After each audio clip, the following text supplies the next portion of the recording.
Tonight, a murder mystery after a man's body is found at a popular bayside beach. A police officer injured during a dramatic train track arrest. Also, a dental receptionist hit by an out-of-control car. Plus, a brave son's desperate effort to save his drowning dad. The nation pauses to remember lives lost at war. And a win for fans as Kick to Kick returns to the G. Live from Melbourne, this is 7 News with Peter Mitchell. Good evening. A woman walking her dogs has made the horrifying discovery of a man's body hidden under branches on Beaumaris Beach.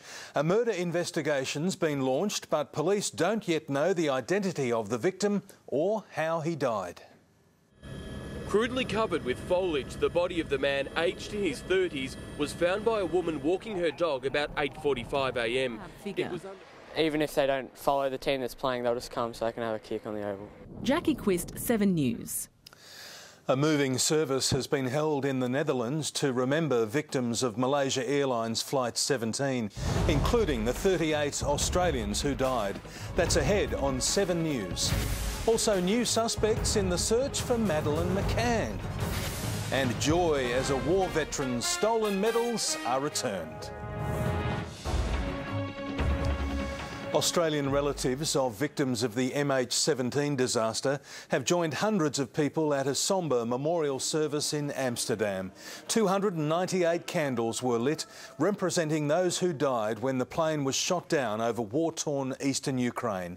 The Dutch King and Queen also attended the service, which was broadcast live on local television. 7 new suspects, including 2 women, are to be quizzed by British police over the disappearance of Madeleine McCann. They all have some connection to the resort in Portugal where she was staying and exchanged frantic phone calls in the hours after she went missing. The mystery behind what happened to Madeleine McCann has taken detectives around the world. We all had a little tea in our eye. Tracy Moran, 7 News. Australian troops have started moving into Iraq and more could be on the way after talks between the US President and Prime Minister Abbott. That's ahead on 7 News. Also, a cyclist's fight for justice after a horror crash. And the truth behind the billion-dollar beauty cream rip-off. Prime Minister Abbott has used Remembrance Day to reveal that Australian Special Forces troops are finally moving into the Iraq war zone. The first deployment of 60 soldiers has arrived in Baghdad to help Iraqi fighters stop the advance of Islamic State militants. At the Australian War Memorial, a Remembrance Day ceremony recalls past wars. As minds turn to male or female, every day we should all be wearing at least SPF 30+. Next in my Healthy Truth series, how robots can help cure balding. That's tomorrow. A new smartphone app is helping families save thousands of dollars on their electricity bills. That's ahead on 7 News. Also, Band-Aid is back, this time to help victims of Ebola. And Bentley's soccer battlers take their shot at glory.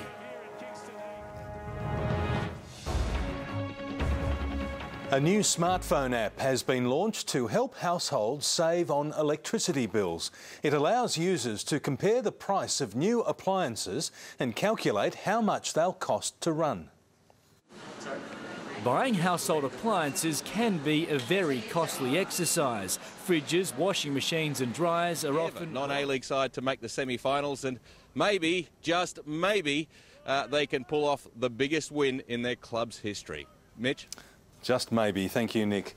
Time for more sport next with Tim Watson. And Tim, our cricketers have been forced to defend their skipper's form slump. Yes, Mitch, they're on the front foot. George Bailey has called for Michael Clarke's critics to back off as the Aussie one-day team hopes for smooth sailing in Perth. A painful dismissal for a Pakistani batsman. And meet the son of a gun who's become an AFL whistleblower. Welcome back. Australian one-day vice-captain George Bailey has backed skipper Michael Clarke to rediscover his form, calling for Clarke's critics to back off. Clarke has only reached double figures twice in his past 6 innings, and the pressure is mounting.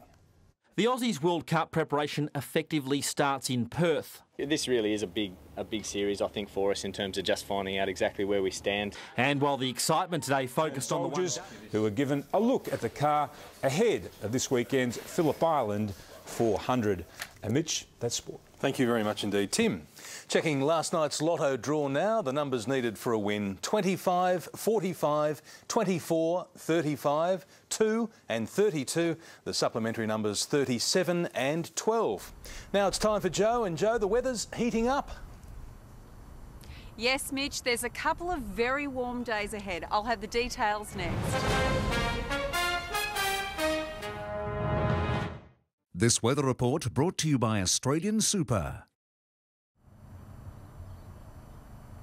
Good evening again from the Shrine of the Remembrance. It was a lovely sunny afternoon across the city, but it wasn't very warm. We managed to reach just 19 degrees and a southerly wind made it feel even cooler. And at the moment it's fine and 16 in Melbourne.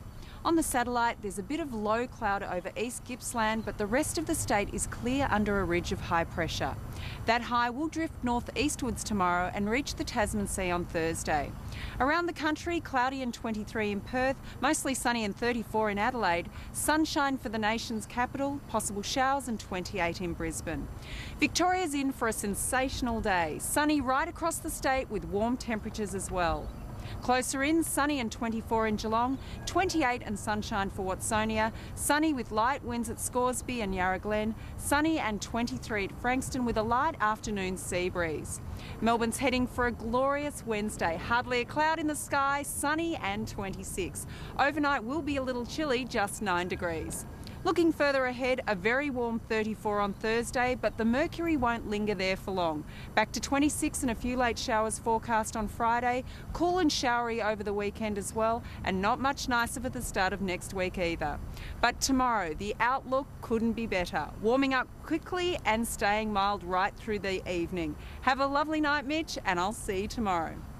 Thank you, Joe. And that's the way it is this Tuesday, the 11th of November. Thanks for your company. For now, from the news team, good night. Great pause.